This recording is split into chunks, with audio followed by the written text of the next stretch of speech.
Ju njohim me përmbledhjen javore të lajmeve. Kjo është Radio 7. Serbia konfirmon aleancën me Francën pas një takimi me presidentin Emmanuel Macron. Presidenti serb Aleksandar Vučić tha se bota po hyn një epokë turbullirash që do të zgjasë dhe se është mirë që Serbia ka një aleate të madhe në Europë, Francën. Vučić u tha gazetarëve se me Macronin diskutoi për çështjet gjeopolitike dhe për situatën në Serbi. Presidenti serb deklaroi se çështja më e vështirë është situata në Republikën Srpska, entitet në Bosnjë dhe Hercegovinë. Kam luftuar që të gjendet një zgjidhje kompromisi, nuk mund të pranoj që vetmja zgjidhje është arrestimi i Dodigut. Kjo nuk është zgjidhje, është krijimi i problemeve, tha ai, duke shtuar se ka paraqitur idetë e tij për zgjidhjen e kësaj krize, por pa specifikuar se për çfarë bëhet fjalë. Shefja politikës jashtme të Bashkimit Evropian, njëkohësisht zëvendës presidenti i Komisionit Evropian Kaja Kallas, gjatë vizitës në Bosnjë dhe Hercegovinë deklaroi se kushtetuta e Bosnjë dhe Hercegovinës është gur themeli i paqes këtu dhe duhet respektuar. Sipas saj, çdo veprim që cënon integritetin territorial, sovranitetin dhe rendin kushtetues apo institucionet shtetërore është i rrezikshëm dhe i papranueshëm. Mirpresim zyrtarët publik, gjyqtarët, oficerët e policisë, të cilët i ka rezistuar presionit politik për të tërhequr nga institucionet e nivelit shtetëror, tha shefja e diplomacisë së Unionit. Radio 7, zëri pozitiv i qytetit. Donald Trump njofton pezullimin e tarifave për 90 ditë. Nga ky vendim përjashtohet vetëm Kina, që do të paguajë 125% dhe kjo tarif hyn në fuqi menjëherë. Bazuar në mungesën e respektit që Kina ka treguar ndaj tregjeve botërore, unë po e rris tarifën e vendosur ndaj Kinës nga Shtetet e Bashkuara të Amerikës në 125%. Hyn në fuqi menjëherë, shkruan Donald Trump në rrjetin social Truth Social. Presidenti amerikan njoftoi gjithashtu një pauzë 90 ditore të tarifave të reja për 10 vende. Ai tha gjithashtu se ka ulur tarifat në 10%. Kina ju kundërpërgjigj Donald Trump me një tarif për mallrat e importuara nga SBA me 84%. Vendimi u konfirmua nga Ministria e Financave e Kinës. Rritja e tarifave nga 34% erdhi pasi të mërkurën hyn në fuqi rritja e tarifave nga presidenti amerikan Donald Trump për mallrat kineze. Pekini u bëri thirrje vendeve të tjera që të bashkohen kundër tarifave të Trump. Uniteti global mund të triumfojë mbi tiraninë tregtare, thuhet në një editorial në gazetën shtetërore China Daily, duke vënë në duke bashkëpunimet e Pekinit me Japoninë, Korenë e Jugut dhe ekonomitë të tjera aziatike. Pas njoftimit të Trump për tarifa doganore, Bashkimi Evropian bëhet gati për të ngrirë kundërmasat. Le të përfitojmë nga këtë muaj, tha presidentja e Komisionit Evropian Ursula von der Leyen. Ruajtja e marrëdhënieve të ngushta transatlantike është një përgjegjësi e përbashkët përballë turbullirave aktuale. Prandaj le ta shfrytëzojmë sa më mirë 90 ditën e ardhshëm, nënvizoi kryeministri polak Donald Tusk, presidenti aktual i Bashkimit Evropian. Një ditë më parë, Bashkimi Evropian dha dritën e çile paketës së parë të kundërmasave, ndërsa ishin gati edhe 2 paketa të reja më 15 maj dhe 1 dhjetor me një vlerë totale për 21 miliard eurosh.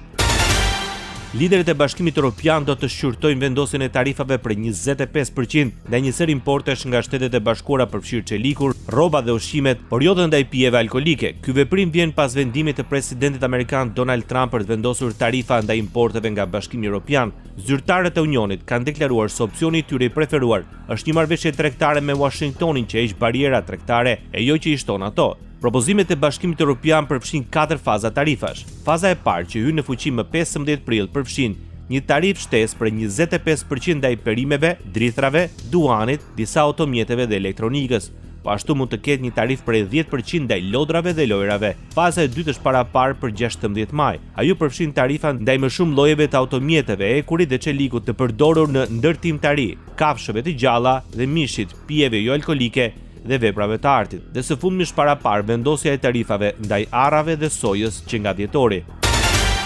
Presidenti francez Emmanuel Macron ka bërë thirrje Donald Trump të tërheqë vendimin e tij për zbatimin e tarifave globale. Gjatë një komunikimi që ka zhvilluar me gazetarët, Macron ka thënë se Europa nuk do të donte kur kaos. Ai shton se Komisioni Evropian është duke udhëhequr reagimin e shteteve anëtare të Unionit. Tarifat e Trump duket se nuk kanë kursyer dhe sektorin e shëndetësisë, ku Mbretëria e Bashkuar do të vuajë pasojat e para. Wes Streeting, sekretari i shëndetësisë në Mbretërinë e Bashkuar, paralajmëroi se vendosja e tarifave mund të ndikojë në prodhimin dhe furnizimin me barna. Ai tha se vendi ka pasur vështirësi në prodhimin dhe furnizimin e ilaçe ndërkombëtarisht, por shtoi se kjo mund të përkeqësohet nga tarifat të 10% të vendosura nga Shtetet e Bashkuara të Amerikës. Në intervistë, Streeting theksoi se kjo do të shtonte një tjetër vështirësi për industrinë dhe se do të monitorojë me kujdes situata. Ai shpjegoi se disa faktorë janë në lojë kur bëhet fjalë për sigurimin e aksesit të qytetarëve në barna. Shtetet e Bashkuara do të rimarrin kanalin e Panamas nga dikimi kinez të martën sekretari amerikan i mbrojtjes Pete Hegseth gjatë një vizite në kombin e Amerikës Qendrore. Pas bisedimeve me qeverinë e Panamas, ajo zotua të thelloj bashkëpunimin e sigurisë me forcat e Panamas dhe se Kina nuk do të lejojë të armatizojë kanalin duke përdorur marrëdhënie tregtare të firmave kineze për spionazh. Së bashku me Panama në krye, ne do të mbajmë kanalin të sigurt dhe të disponueshëm për të gjitha kombet, tha Pete Hegseth. Më shumë se 40% e trafikut të kontenjerëve në SBA, me vlera përësisht $270 milion në vit, kalon përmes kanalit të Panamas, që përbën më shumë se 2/3 të anijeve që kalojnë çdo ditë përmes rrugës ujore ndëroqeanike të dytë më të ngarkuar në botë. Franca qëndron për krah Ukrainës. Presidenti Emmanuel Macron u shpreh ngushëllimit familjarëve të viktimave ukrainase për tragjedinë e shkaktuar nga sulmi rus në qytetin e Kryvyi. Ai vuri në duke se veprimet e Kremlinit nuk përkojnë me propozimet e paqes. Përmes rrjeteve sociale, Macron tha se Rusia kishte rifilluar një seri sulmesh ajrore në qytetet e Ukrainës krah sulmit të 4 prillit, i cili vrau shumë fëmijë. Në këtë ditë zije kombëtare në Ukrainë, mendimet e mia janë me fëmijët dhe të gjithë viktimat civile të sulmeve vdekjeprurse të Rusisë, tha Macron. Disa ambasada perëndimore në Ukrainë ulën flamujt e tyre me 6 prill në kujtim të vrarëve në Kryvyi. Ministri i jashtëm Ukrainas, Andriy Sybiha, duke komentuar sulmin me raketa në shkallë të gjerë të Rusisë në qytetet ukrainase natën e 6 prillit, e përshkroi atë si përgjigjen e Kremlinit ndaj nismave të paqes të Shtetet e Bashkuara të Amerikës. Kievi është gati të përgjigjet pozitivisht kërkesës së SBA-s për mineralet. Ukraina pritet të dërgojë një ekip në Washington për të filluar bisedimet mbi një draft të ri të një marrëveshje. Përgjigjja vjen nga ministri i ekonomisë Julius Vyrydenko. Draft marrëveshja e re e SBA-s tregon se mbetet synimi për të krijuar një fond ose për të investuar së bashku, tha Vyrydenko. Ukraina deri më sot ka këmbgulur që marrëveshja për mineralet të shoqërohet me garanci për sigurinë e Ukrainës. Ndoqet për mbledhjen javore të lajmeve. Kjo është Radio 7, zëri pozitiv i qytetit.